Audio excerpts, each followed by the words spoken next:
Elizabeth II, a rainha do Reino Unido, completa 70 anos de reinado com uma aprovação de 75% dos britânicos ouvidos pela YouGov. Ela se tornou, no dia 6 de fevereiro deste ano, a primeira monarca a comandar a nação por tanto tempo. Até por isso, o início das festividades do Jubileu de Platina da Rainha, que tem início nesta quinta-feira, tem sido tratado como um dos maiores eventos que o país já viu. O ápice das comemorações ocorre no sábado, durante o concerto intitulado Platinum Party at the Palace, que contará com grandes shows de estrelas e lendas da música mundial, como o Queen.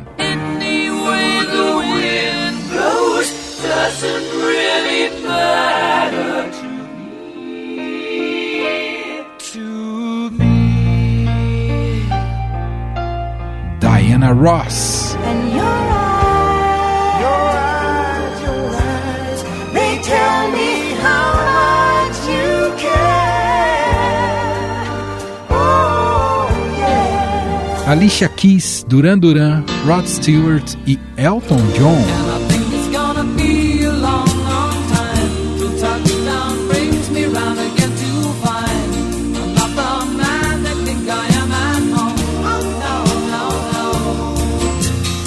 Segundo a Associação de Cervejarias e Bares da Inglaterra, cerca de 45 milhões de litros de cerveja devem ser consumidos ao longo da festividade.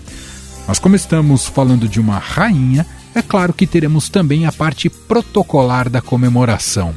Nesta quinta-feira ocorrerá o tradicional desfile de bandeiras, que há mais de 250 anos comemora anualmente o aniversário oficial da monarca.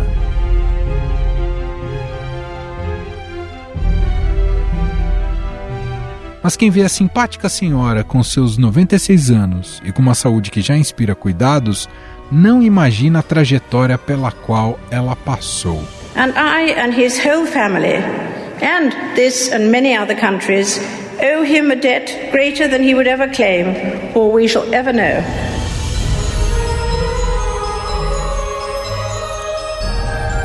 Elizabeth Alexandra Mary nasceu em 21 de abril de 1926 em Londres e seu futuro como rainha só foi possível graças a seu tio Edward, que abdicou do trono para casar com uma plebeia desquitada. Com isso, a coroa foi para seu pai, George VI, que ficou conhecido como Rei Gago, por causa dos seus problemas de fala que podem ser vistos no filme O Discurso do Rei, interpretado pelo ator Colin Firth. I send to every household of my peoples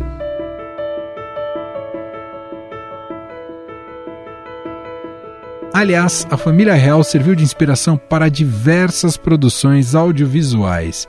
Quem aí não assiste a série The Crown? I've been queen barely 10 years.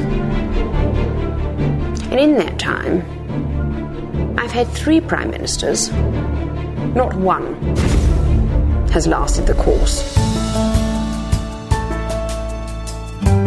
Elizabeth se tornou rainha após a morte de seu pai no dia 6 de fevereiro de 1952, aos 25 anos de idade. Out of Palace Yard, for the last time, passes George VI, whom history will name the Good.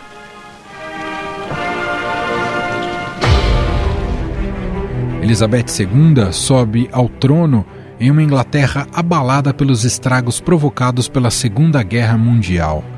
No entanto, sua coroação só aconteceu em 2 de junho de 1953, sendo a primeira vez que esse tipo de cerimônia foi televisionada. That you forget not mercy, punish the wicked, protect and cherish the just.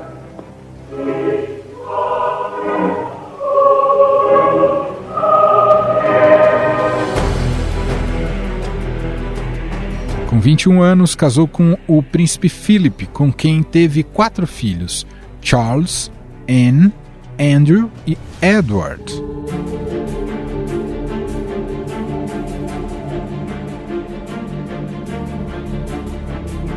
Durante seu reinado, a rainha testemunhou o início e o fim da Guerra Fria, a formação de blocos econômicos, como a União Europeia, se encontrou com diversos líderes mundiais e viajou praticamente para todos os lugares do globo, representando o Reino Unido na política internacional. Rio de Janeiro, the Avenue Atlantica, the route which borders the famous Copacabana Beach, when Her Majesty and His Royal Highness paused to remember, together with millions of Brazilians, the dead of 2 world wars.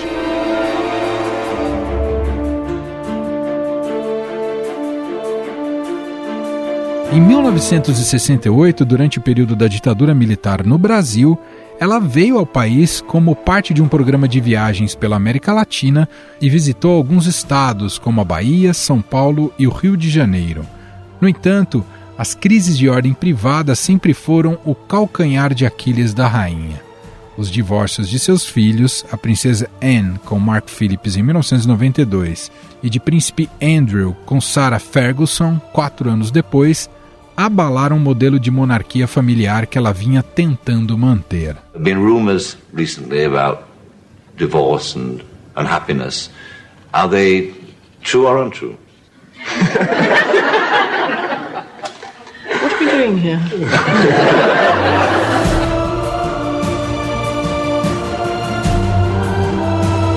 Mas, de todos os problemas pessoais enfrentados por Elizabeth, nenhum foi mais difícil do que o divórcio do príncipe Charles com a princesa Diana, marcado por trocas de acusações entre os dois. Na frente das câmeras, não consegue mais esconder que não é feliz.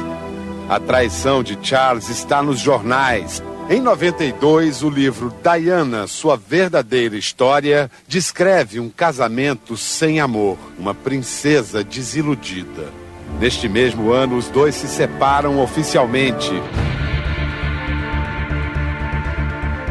Quando Diana faleceu em um trágico acidente em Paris em 1997, o reinado de Elizabeth II atravessou sua fase de maior instabilidade, com 1 em cada 4 ingleses desejando uma mudança de regime.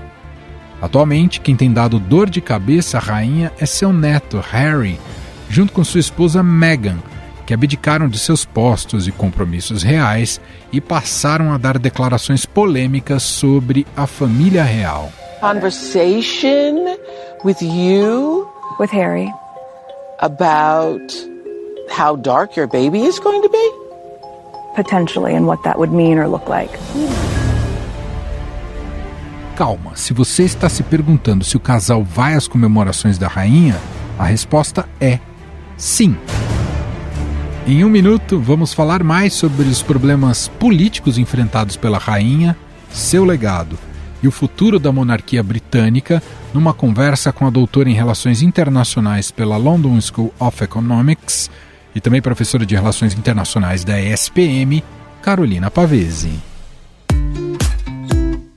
Recentemente, o iFood se tornou a primeira food tech no Brasil a assinar o Pacto Global da ONU. Com isso, a empresa reafirma o compromisso de alinhar suas estratégias e operações aos princípios estabelecidos pela ONU, nas áreas de sustentabilidade, educação e inclusão social. E também se compromete a seguir os Objetivos de Desenvolvimento Sustentável para combater as mudanças climáticas. Dentro dessa proposta, um dos objetivos do iFood é tornar-se neutro na emissão de CO2 até 2025. Para isso, investe em pesquisas e testes de meios de entrega sustentáveis movidos à energia limpa, como a Moto, primeira moto elétrica para entregadores, e o projeto iFood Pedal, que incentiva e facilita o acesso de entregadores a bikes convencionais e elétricas. Além disso, as entregas do iFood já são 100% neutras, através da compra antecipada de crédito de carbono. Segundo o Sistema de Estimativas de Emissões e Remoções de Gases de Efeito Estufa, o Brasil é o 7º maior emissor de gases de efeito estufa no mundo, e alguns dos causadores disso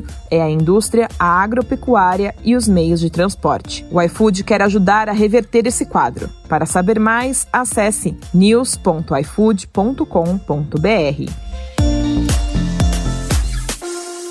Estadão Notícias.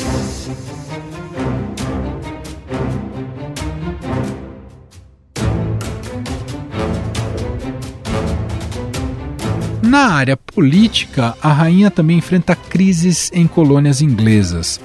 No ano passado, a ilha de Barbados, no Caribe, conhecida como Pequena Inglaterra, passou a ser uma república e se tornou independente da monarquia britânica. Outro de seus territórios são as Ilhas Malvinas, objeto de disputas históricas com a Argentina. Os ingleses viram hoje as primeiras imagens do destroyer Sheffield, destruído pelos argentinos há 3 semanas. O navio ainda flutuava quando um helicóptero inglês trouxe um engenheiro para examinar os danos do ataque dias antes.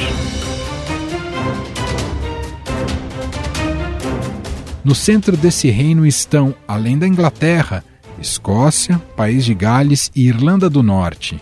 Nações que sempre propõem a independência do Reino Unido, como no caso da Escócia. Escoceses pressionam por novo referendo separatista e questionam a atuação do governo de Londres na pandemia. Recentemente, a rainha teve um papel fundamental ao dar o seu aval para que a Inglaterra deixasse a União Europeia, o que ficou conhecido como Brexit. O aval da monarca dá força de lei ao texto que regula os termos do divórcio com a União Europeia. A aprovação da rainha é um dos últimos passos antes da saída do Reino Unido do bloco, depois de mais de 3 anos de negociações. Fora isso, o reino de Elizabeth II enfrenta outra crise que tem como alvo o primeiro-ministro do país, Boris Johnson. O político passa por uma série de denúncias de promover festas durante a pandemia, o que gerou uma quebra de confiança do parlamento britânico. O primeiro-ministro do Reino Unido pediu desculpas depois de admitir que foi a uma festa em meio ao lockdown. Os opositores defendem que ele renuncie. Com isso, a pressão pela renúncia de Boris Johnson cresce, inclusive dentro de seu grupo de apoio, os conservadores. Mas o reinado de Elizabeth II pode estar chegando ao fim. De acordo com o tabloide britânico Daily Star, a monarca deve abdicar do trono em 2023, em nome de seu filho, o príncipe Charles. E sobre a trajetória da rainha Elizabeth, tudo que cerca a monarquia britânica, no seu presente e no seu futuro, nós vamos conversar agora com a doutora em Relações Internacionais pela London School of Economics e professora de Relações Internacionais da ESPM, Carolina Pavese.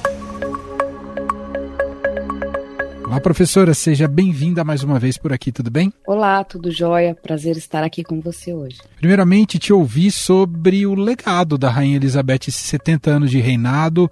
Quais são os marcos, quer dizer, como é que a gente poderia classificar, é tanto tempo, mas como é que a gente poderia resumir e classificar esse período elisabetano, professora? Olha, esse período ele é marcado por muitas transições, tanto do ponto de vista da sociedade britânica, quanto do ponto de vista da história e da política internacional que ela vivenciou e teve que navegar aí como rainha nesse seu reinado de 70 anos, que é o mais longevo da história da coroa britânica e que tão cedo não teremos outro igual, né, Manuela? Ela ascendeu ao trono com 25 anos e agora tem 96 anos. Quem vai lhe suceder vai ser o seu filho Charles. Ele vai entrar já na coroa com mais de 70 anos. Depois, quem vem é o William, que agora tem 40. Então, nenhum desses vai conseguir ter um reinado tão longo quanto o da rainha Elizabeth. Ela tem um papel muito importante ainda na política, na sociedade britânica, mas ela enfrentou aí várias guerras, ela acompanhou, né, desde do fim da Primeira Guerra, então teve que navegar o Reino Unido num processo de descolonização muito importante, então ela acompanhou a queda do Império Britânico e precisou estar à frente disso. Quando ela ascendeu, era um contexto de pós-Segunda Guerra, início de Guerra Fria, e logo de cara ela teve que lidar com figuras como Churchill, Stalin, Eisenhower, uma mulher com 25 anos naquela época, né? Então o seu batismo já foi de fogo no início desse seu reinado e vem acompanhando também uma queda de popularidade da monarquia e um desafio de se afirmar a importância e a relevância de se ter esse sistema em pleno século XXI. Então ela acompanhou, por exemplo, foram 14 primeiros ministros na política britânica nesse trecho, né? E conseguiu também se firmar como uma rainha muito popular. dentre todas essas crises, inclusive recentemente de Brexit, a popularidade da rainha em si, muito embora da monarquia fique mais questionável, da rainha nunca cessou de ser uma figura muito popular. E à medida que ela foi envelhecendo, a população foi recorrendo ainda mais à figura dela como essa grande matriarca do Império Britânico, ainda, né, numa referência de império, e como uma referência também de estabilidade, de continuidade e de tradição, que é isso que a coroa britânica representa na sociedade e na identidade dos britânicos, do povo britânico. A gente não sabe ainda ao certo se ela vai ou não abdicar do trono, dada a idade avançada e também os problemas de saúde dela. Mas pegando até esse gancho que você nos colocou, professora, a sobrevivência e o apelo da monarquia corre riscos sem a presença dela? Corre riscos em relação à sua relevância. De curto prazo, o que nós temos são pesquisas que indicam que há uma queda da popularidade da monarquia, mas que a gente vai ter, em média, uma pesquisa que foi publicada pelo YouGov, que é o órgão de pesquisa do governo britânico, neste ano, comparando com 2012, né, então quando a gente teve o jubileu de diamante da rainha, dos 60 anos, houve uma queda de popularidade da monarquia e de apoio da população à monarquia. Mas, em média, nós ainda temos 56% da população que é a favor da manutenção da coroa e da monarquia, e um número também grande de indecisos ou de indiferentes em relação a isso. Há um movimento incipiente dos chamados republicanos, mas é muito pequeno e não tem força política o suficiente para ser um movimento de oposição forte, né? Então, em geral, há esse apreço pela coroa e uma ausência de alternativa para que a gente veja se consolidar como uma oposição. Então, uma ruptura nesse sistema de governo, que é uma monarquia parlamentar, ou também chamada de uma monarquia constitucional, onde há uma divisão de tarefas, né? A monarquia tem agora um papel mais simbólico, embora a rainha ainda ocupe cargos importantes. Então, ela é chefe de Estado, não só do Reino Unido, mas também de outros 14 países, que compõem o Commonwealth, que eram ex-colônias britânicas. Ela é chefe das Forças Armadas e ela é chefe da Igreja da Inglaterra, né? Então veja que não é pouca coisa, embora seja uma função simbólica, mas ela, inclusive, precisa aprovar o primeiro-ministro, ela tem o poder de dissolver o parlamento, ela tem também o poder e a responsabilidade de aprovar todas as leis que passam em Westminster. Então, tudo que o Congresso aprova precisa, do ponto de vista muito formal, mas de um crivo da rainha, né? Ela se reúne semanalmente com o primeiro-ministro Boris Johnson, qual ele atualiza a rainha do que está acontecendo na política britânica. Então, esse papel é simbólico, é de cerimonial e protocolo, mas também é um papel político que existe, né? E há esse poder formal investido na figura da coroa. Em termos de desafios futuros, a Rainha Elizabeth conseguiu também assegurar a sua popularidade e transitar nesses 70 anos como uma mulher na monarquia e num mundo cada vez mais moderno, onde a ideia de coroa parece uma ideia muito arcaica e que se contrapõe, inclusive, com o que nós imaginamos de uma democracia, mas ela tem uma tradição de ser uma figura também imparcial e tentar ser um pouco apolítica, se é que isso é possível. O Príncipe Charles, ele já tem, embora seja menos popular, menos carismático, mas ele já tem uma agenda um pouco mais posta, sobretudo em questões ambientais. Então ele já interferiu mais na política britânica e isso incomodou quem é a favor dessa imparcialidade, dessa neutralidade, né? Então ele vem com uma agenda. E o William também, junto com a Catherine, a sua esposa, também vem com uma participação justamente para assegurar essa popularidade da coroa entre os mais jovens. Então, uma intervenção em mídias sociais, em eventos de cinema e campanhas, né, que tocam nessa agenda de uma geração mais nova. Então, campanhas de questões identitárias, questões relacionadas à saúde mental. Então, há uma participação um pouco mais presente, sempre respeitando esses valores tradicionais que, por direito, a coroa representa, né, uma instituição, por natureza, conservadora. Até nesse sentido, pelo perfil do Charles e do príncipe William, a gente pode dizer que esse futuro da monarquia, esse fardo tende a recair mais sobre o William, dada a sua idade e esse perfil mais popular que ele tem, professora? Sim, até porque o príncipe Charles já tem uma certa idade, né? Ele já está na casa dos 70 anos, então a estimativa de vida, a rainha fugiu um pouco da curva e o seu marido também morreu ano passado com 99 anos, né? Então, bom, se o Charles seguir o exemplo dos pais, ele ainda vai viver muito tempo, mas de qualquer forma vai ser um reinado relativamente curto, né? Quando ele ascender ao trono.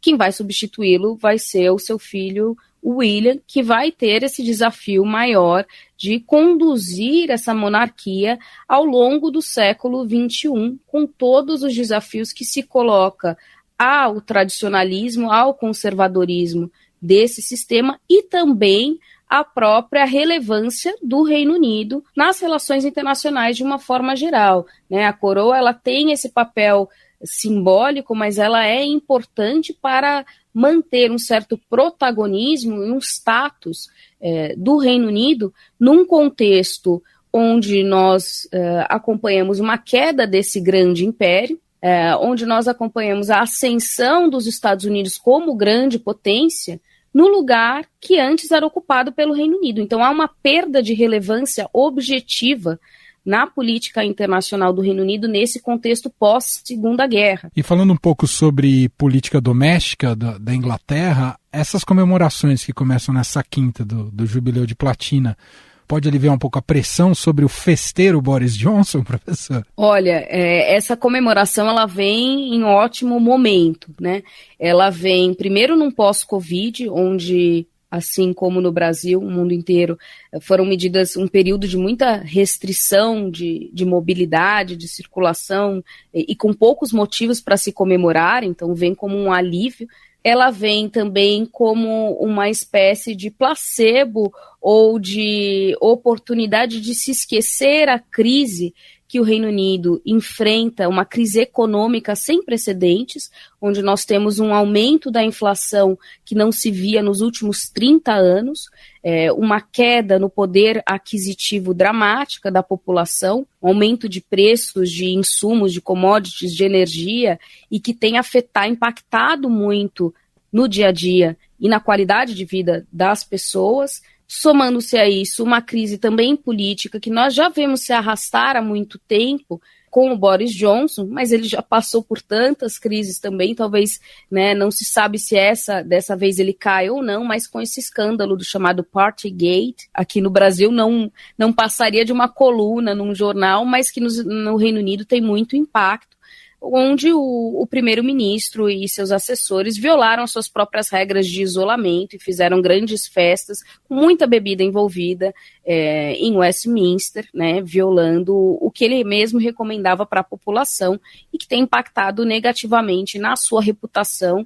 O que se discute, inclusive, nessas semanas é se vai haver um voto de confiança ou não no primeiro-ministro. Lembrando que ele não é uma figura diretamente eleita pela população, ele é apontado, sim, nomeado pelos partidos majoritários através de um sistema de coalizão, né? E nesse sistema parlamentarista, deter o apoio da maioria do Congresso é crucial para se assegurar a continuidade de um primeiro-ministro. E a gente tem uma guerra no continente europeu ocorrendo também, um clima de Brexit que ainda não se estabilizou, houve uma fragmentação muito grande, uma polarização da população muito grande, é uma questão muito polêmica e dividiu muito a opinião pública. Então, uma celebração de uma festa da coroa, marcando o aniversário da rainha, que é essa figura que agrega, que une e que há um consenso de esquerda, de direita, de vários grupos em relação ao apreço pela rainha, é muito bem-vindo.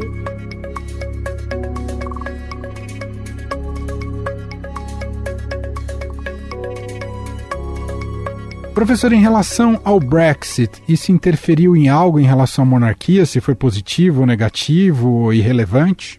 Olha, no caso do Brexit, nós testemunhamos novamente esse exercício de imparcialidade da rainha. Houve uma especulação dos dois lados de como ela se posicionaria, mas ela permaneceu neutra e ela aceitou a carta do Boris Johnson, entregue pelo Boris Johnson com o pedido da saída, né, que precisa virar uma lei, e ela concedeu o seu aceite dessa carta. Então isso para alguns sinalizou que ela estava de acordo com o Brexit, mas essa questão tem muito a ver lá com 1215, com a Carta Magna do Rei Carlos, que a gente deve lembrar um pouco das aulas de história, onde vai romper com esse poder absolutista da rainha, né, e da monarquia.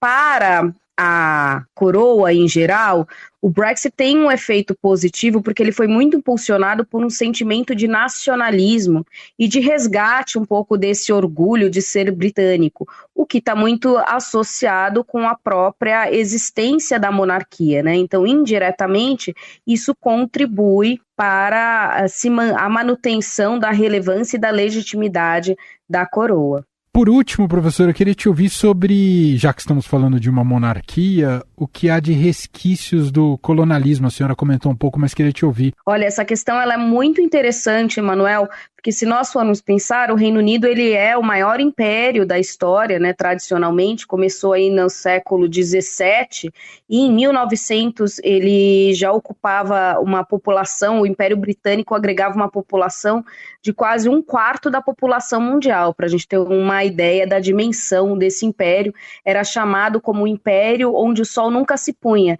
porque em qualquer hemisfério, qualquer continente que nós olhássemos, havia uma colônia britânica. E depois da Segunda Guerra Mundial, principalmente, o que nós testemunhamos e que a rainha precisou conduzir, seu pai começou, foi um processo de desmantelamento desse império com a independência desses territórios. O mais emblemático de todos vai ser, provavelmente, em 1947, com a independência da Índia, que depois se separa e viram, então, 2 países independentes, Índia e Paquistão, e que era o grande menina dos olhos do Império Britânico, e de lá para cá o que se tem é um processo contínuo de queda desse império com a independência de vários países importantes, inclusive em 1948 a Palestina deixa de pertencer ao Império Britânico e os britânicos entregam a administração da Palestina para a ONU, né? Isso é importante para a gente pensar o conflito Israel da Palestina, e vem outros países como Egito, Malásia, Chipre, Malta, vários países no continente africano e no Caribe, sendo o último estado a se tornar independente o Zimbábue em 1980, e recentemente, em 97, o Reino Unido entregou a gestão de Hong Kong, que estava sob o seu domínio, para a China em 97. Então veja como houve uma ruptura, um encolhimento dessa dimensão de alcance político e do poder britânico nas relações internacionais. Sucedendo isso, o que se fez? Se criou o chamado Commonwealth, que vai ser uma organização ad hoc, política, com poder simbólico, que vai reunir esses países que eram colônias britânicas. Hoje são 54 membros, e a rainha ela é chefe de Estado de 14 países desses, inclusive do Canadá e da Austrália. Nessa onda de se repensar os processos de colonização como processos que são, em boa parte, responsáveis por uma desigualdade que nós vemos hoje, econômica, política, social, nesses países que eram colônias de exploração do Reino Unido, temos um movimento recente de alguns países que eram colônias britânicas tentando romper com seus vínculos. Inclusive, no ano passado, a Jamaica decretou que a rainha não mais seria a chefe de Estado do Reino Unido, Barbados, e o que nós temos agora é a Jamaica seguindo também com essa ruptura desse vínculo, desse lastro que se tem da coroa britânica. Isso tem incitado muita discussão sobre o legado negativo que esse processo de colonização trouxe, e isso certamente vai ser um tema importante na agenda da coroa nas próximas décadas. Muito bem, nós ouvimos Carolina Pavese, professora de Relações Internacionais da ESPM, doutora em Relações Internacionais pela London School of Economics. Professora, mais uma vez, muito obrigado aqui pela participação com a gente. Grande abraço e até a próxima. Obrigada a você, é um prazer e até a próxima. Estadão Notícias. Este foi o Estadão Notícias de hoje, quinta-feira, 2 de junho de 2022. A apresentação foi minha, Emanuel Bonfim. Na produção, edição e roteiro, Gustavo Lopes, Jefferson Perleberg e Gabriela Forte. A montagem é de Moacir Biasi. O nosso e-mail para você escrever, podcast@estadão.com. Um abraço para você e até mais.